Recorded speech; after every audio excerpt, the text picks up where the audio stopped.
ritual and tradition.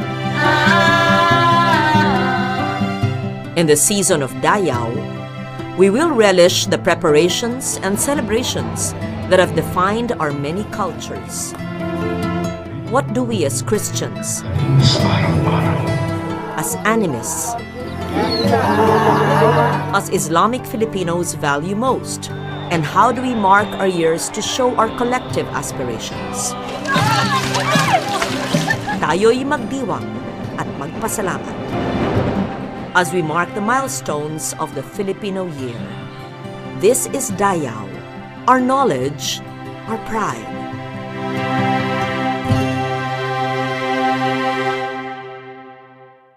After the frenzy of January and the celebrations honoring the Cristo Nazareno and the Santo Niño, Filipino Christendom prepares for the mystery and redemption of Lent.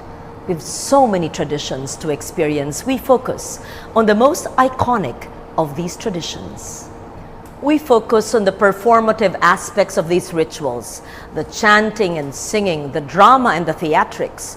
But we also find out how these traditions are a backdrop for the folk art and the sensibilities of the devotees. In Quaresma, the season of pain and redemption, we find a fitting tableau that reflects not only our faith, but our vibrant folk artistry.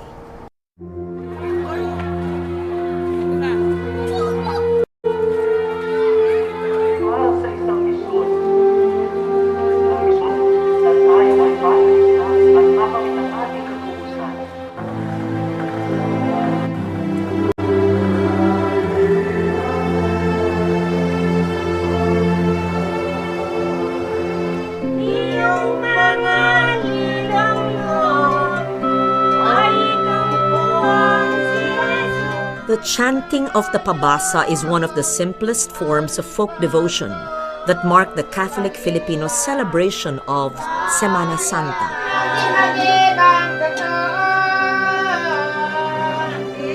The tradition can be traced to the 16th century, when early forms of the Pabasa were introduced by Spanish friars as a means of propagating the faith. The chanting is done by groups as early as Holy Monday and usually ending on Good Friday.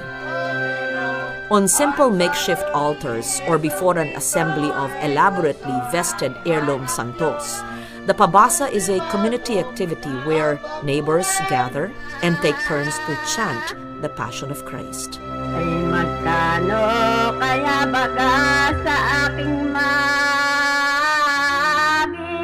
upa. The most common text used is Gaspar Aquino de Belen's Pasyong Mahal, a poetic narrative tracing the birth, life, and passion of Christ. The lengthy text dates to 1704. Though it is widely regarded as a standard reading for the Pabasa activity, the rhythm and style of chanting varies from town to town, from province to province.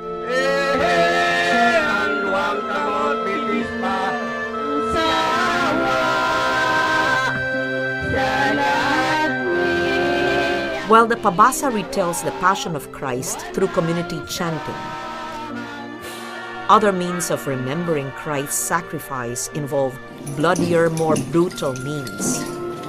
What drives a man to walk barefoot under the summer sun, scourging himself in a literal imitation of Christ? Though unsanctioned by the Church, the practice of the penitencia is still very much alive among the menfolk of lowland Luzon.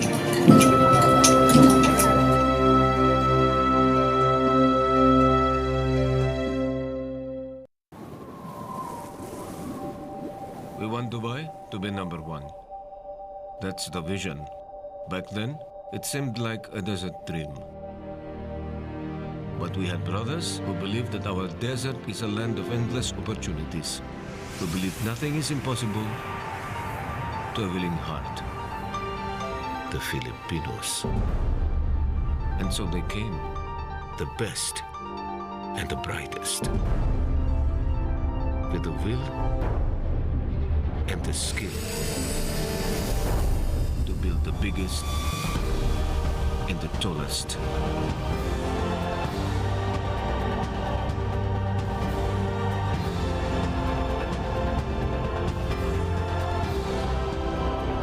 Shukran, brother Filipinos. Your hearts and your minds help give life to our Dubai dreams. I am Chris. I am the Philippines.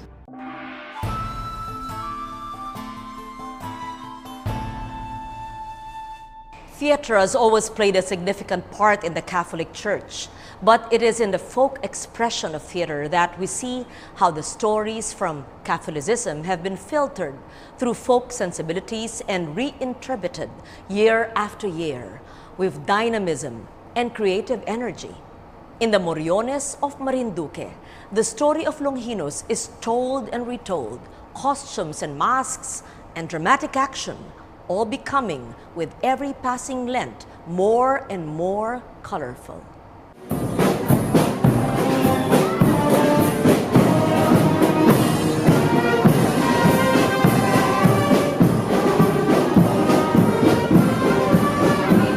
Tradisyon ng Morion ayon sa kasaysayan na nababasa ko at pati sa salamuha ko sa mga matatanda noong una, ito ay nagsimula sa bayan ng Mungkog na isa lamang. Isang tao, si Tandang Binto, no? At ito si Tandang Bintong na ito ay sakristan mayor. Sumunod na taon, dinagdagan ng pari, nagkuha siya ng 6 na katao na magiging kasama nitong ating sakristan mayor na siyang kinikilalang unang Morion upang nang sa ganon ay makapag-stage noong crucifixion.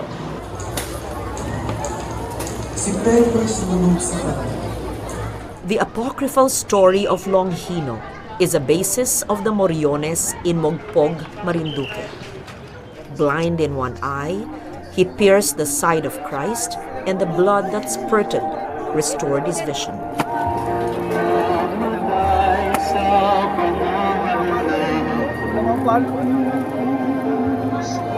Mula ng ating maulos ang kadiliran ni Jesus, dugot tubig ang sulipot sa kabulagan kong puspos. Converted, he was prosecuted by his fellow centurions and then beheaded.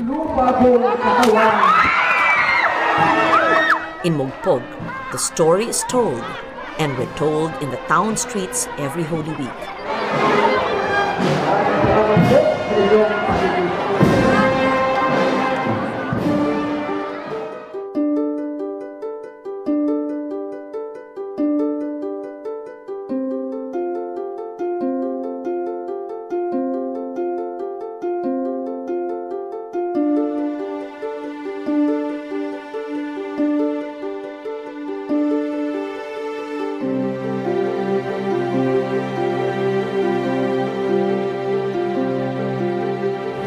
The use of masks, costumes, and theatrical techniques by both men and women retell the narrative of Longino in a way that is both folksy and fanciful.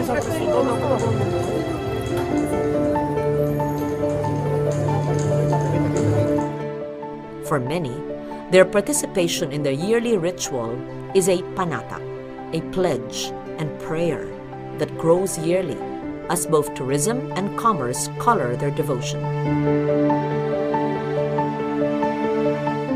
Bilang panata sa sarili, meron tayong kanya-kanyang penitensya na dinadala sa ating buhay.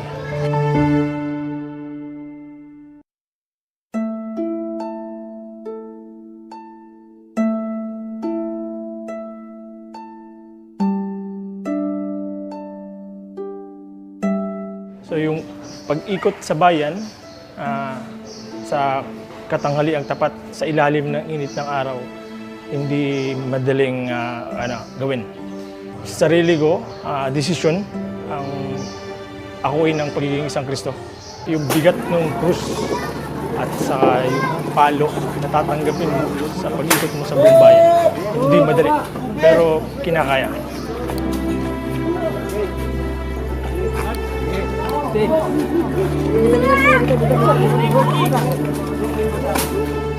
Through the many voices we've gathered, we see a tradition that is ever changing. Symbols that are being embellished, sensibilities that are tested. Listen to the many voices of the Moriones as they weave into the story of Longhino their own stories. Nagsimula akong nagmoryon ay 1976 dahil muntin na ako nakawin ng magnanakaw ng bata. Kaya yung nanay ko isang moryon din, pinintensya niya ako, pinagmoryon niya ako ng ganong edad. Ay hanggang siya namatay na, kasi sa kalukuyan, tinuloy-tuloy ko hanggang ngayon yung pagmumoryon. Nasanay na ako, baka nabigay ako ng lakas ng katawan sa trabaho. Kaya pa sa Holy Week, na-absent na ako niyan, nauwi na ako, magmoryon ako. Ako po yung mga 5 years old po na mag-start po magmoryon. Bakit mo naman nagustuhan mag-moryon? Kasi po gusto ko po ma-experience ang pamamanata ng pagiging moryon. Alam mo na ba yun? Yung 5 years old ka, alam mo na yung pamamanata? Anong pagkakaintindi mo sa pamamanata? Yung vinavow po ang pagiging moryon. Yung parang nagsasacrifice po para po sa pagmumukod. The iconic masks have undergone many transformations. The carving, finishing, and embellishment of these masks tell the story of an evolving tradition.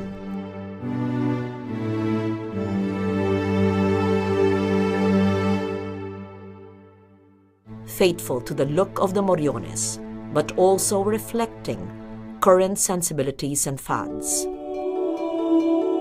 Ang kahoy na ginagamit ko ay santol at saka dapdap. Tapos yung pilikmata niya na yung mga buhok ng tao yan. Pag nag-umpisa ka, kailangang patuyo mo siya. Pag natuyo na siya, isasandal mo siya. Tapos yun, pag sandal ulit, masilya na naman. Pag nalihan na siya ulit, sandal na, ready to paint na siya. Kailangan tuyo yung kahoy para hindi bumitaw yung pintura. Ganun. Pag napintura na siya, mga 1 day, pwede na siya yung kabitan ng kompletong accessories.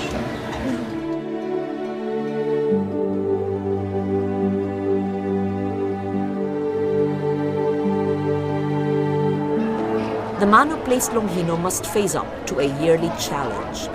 He takes on a role that is reflective of his own panata. But he must also represent a tradition to an outside world that now sees an exercise of folk faith as a spectacle, a tourist attraction.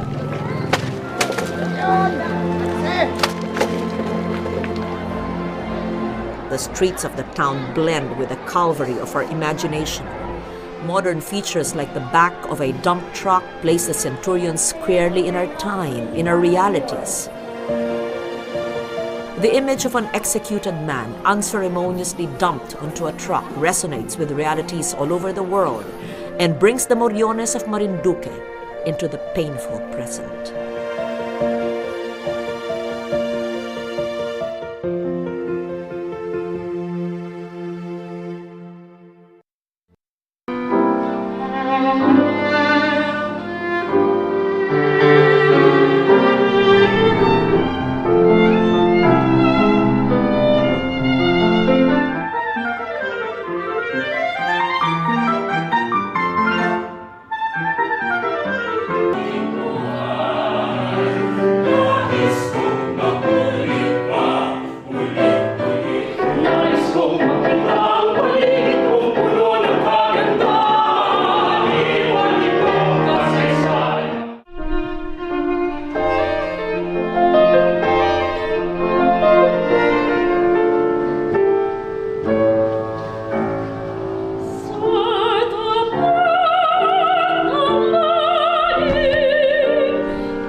The Concert Series. Mapapanood na dito lang sa inyong pambansang TV.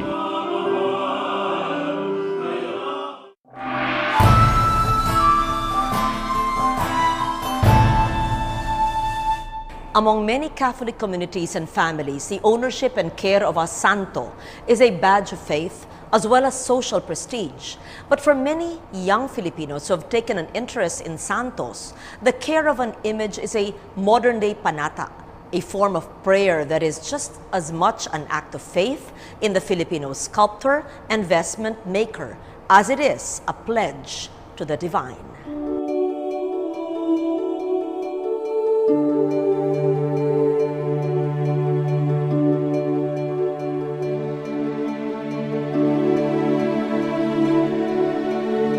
Arnold Reyes may be more popularly known as an actor, but his other consuming passions is that of the continuance of a tradition.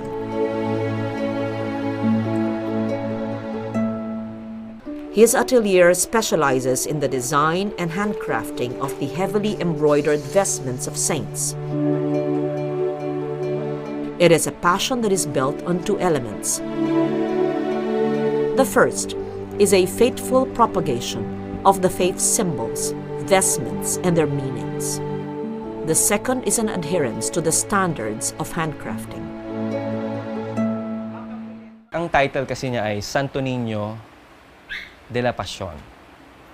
Dahil de la Pasión siya, nag-incorporate si Rafael ng mga elements nung panahon ng paghihirap ni Cristo. So, nandiyan yung krus, kung makikita nyo. Nandiyan yung pillar kung saan siya pinahirapan.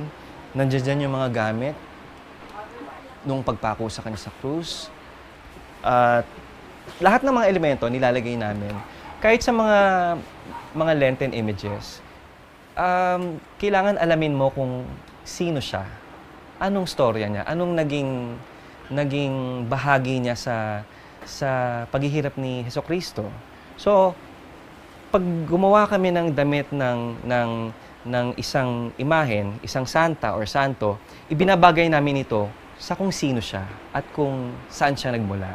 Sinisiguro namin na tama ang silhouette, tama ang cut, tama ang kulay para sa kanila. May kanya-kanyang kulay, may kanya-kanyang estilo ng pananamit, depende kung sino ang santo. At para sa akin, lahat ng mga ibinibihis namin sa mga santo, kailangan merong kaakibat na research. Doon pumapasok si Rafael del Casal. Lahat ng mga research sa kanya, lahat ng tamang estilo dapat sa kanya manggaling. So, kami na ang tatabas ng lahat ng iyon. Bukod sa traditional na way na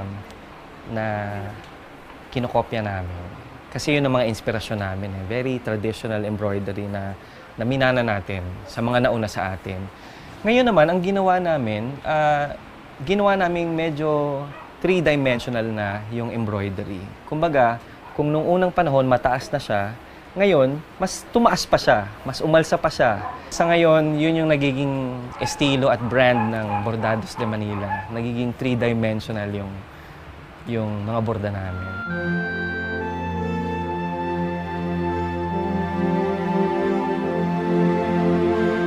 The maintenance of a santo may seem an antiquated pursuit to some, but for many young Filipinos, there is an artistic and spiritual fulfillment that comes with the pursuit.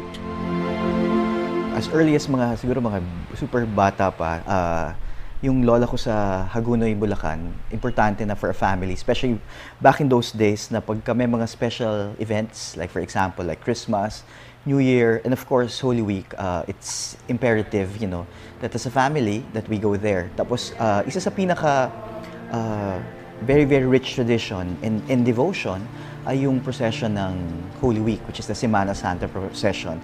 I can vividly remember na yung lola ko would call everybody from the titos, titas, and all of my cousins, we would, gather around the terrace. Tapos every time na dumadaan yung mga santos, like for example, you have the Mater Dolorosa or the Weeping Virgin, you have the Santo Entierro, which is the dead body of Christ, or the beloved apostle, which is Saint John. Pag dumadaan yun, nag-explain yung lola ko kung ano yung relevance niya dun sa Semana Santa or dun sa Passion and Death of Jesus Christ. From then on, everybody would be seeing all of these santos, lifelike, life-size, so around, ranging from 4.5 feet to 5 feet, sometimes 6 feet pa siya. So, ayun, dun nagsimula. yung love ko for the art, and of course yung love ko for the devotion. When I got to work, I got to work, and I have sufficient amount of money to have all of these santos, commissioned. So yun, dun na siya nagsimula. So I started investing dun sa mga santos, dun sa karosas, and of course the other accoutrements that go with it. In terms of the preparation of the santos, importante that that you take good care of them, because most of them, especially for the Lenten tradition, it's made of wood. Sometimes it's made of batikuling, sometimes it's made of santol, because they're the softer ones, which are easy to be carved. If you see naman all of these santos, and the santos that are very, very dominant around the country, they have a different set of expression, di ba? Napaka-intricate dapat the expression depending on what it should represent, di ba? For example, the Dolorosa, kailangan weeping siya, so merong ibang klaseng expression siya. I mean, for example, like the Señor de la Pacencia, I mean, you see the Jesus Christ, right after being flagellated, so kailangan you see the pain, pero syempre dapat maamo pa rin yung muka. So in terms of preparation, you have to make sure they're in good condition.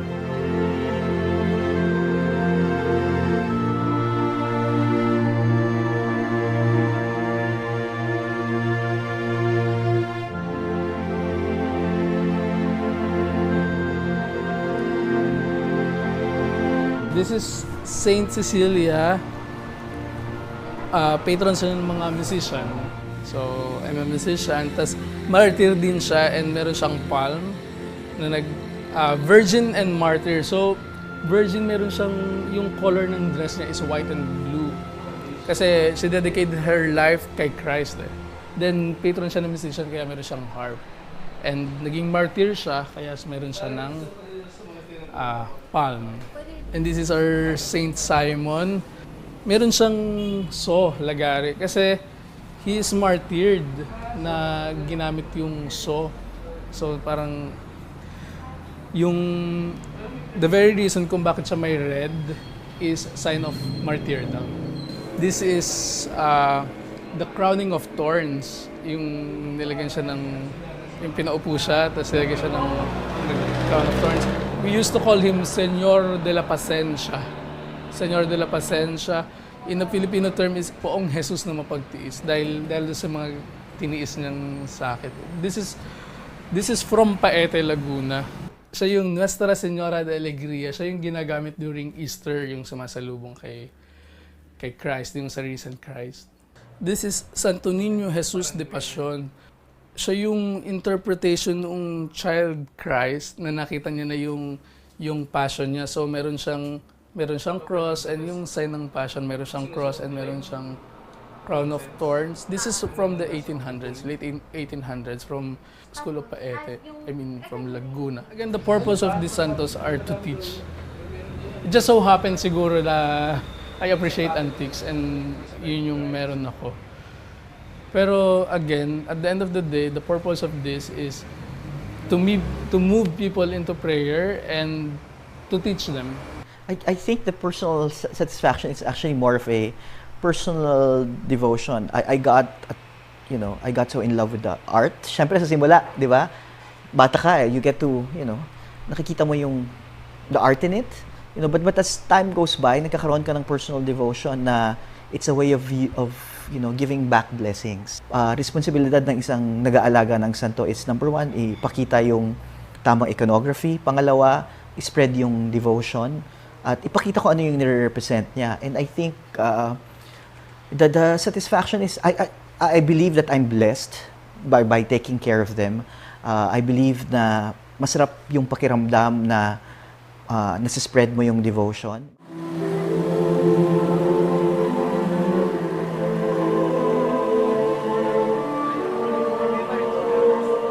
In the processions that mark Semana Santa, we see how all the applied arts attendant to the caring of santos come together to create a vivid tableau.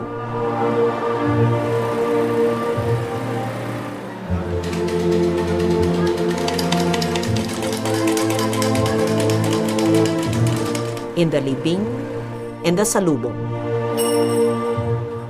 The images are no longer just beautifully crafted objects embellished in worldly finery, in jewels and gold thread.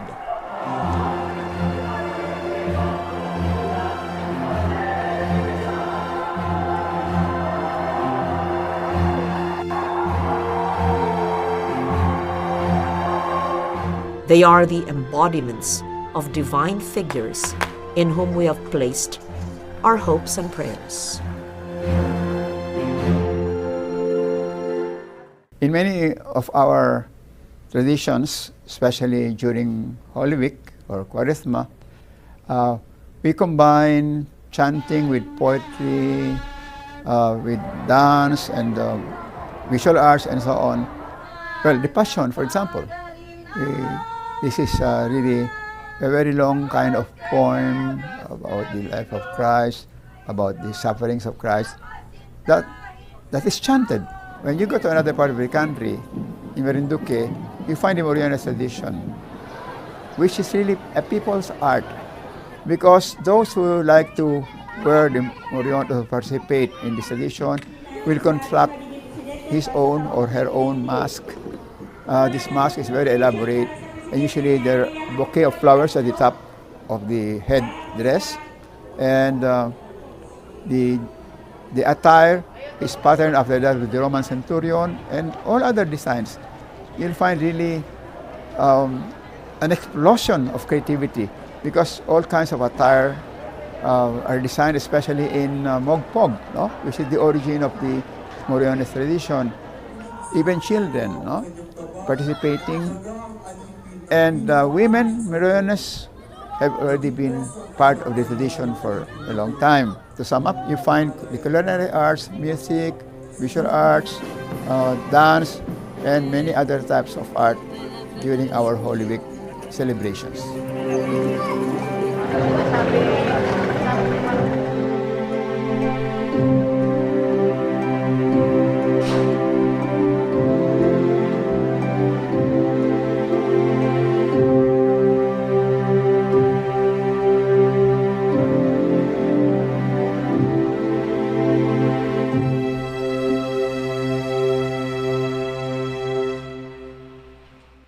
No matter what you believe in or whom you pray to, you cannot deny that the folk traditions of Quaresma reflect a form of spirituality that celebrates art and expression.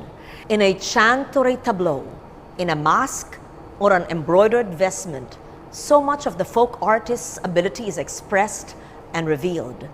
Sometimes it reaches the heights of refinement. At other times, it resounds with a gutsy power of visceral expression. And no matter how you see these traditions, there is no denying that they live on, that with every passing Quaresma, there is an added dynamism. None of these traditions remain static. They grow. With each season of grace and redemption, what do we really see? The divine manifested most gracefully in Dayaw, our knowledge, our pride.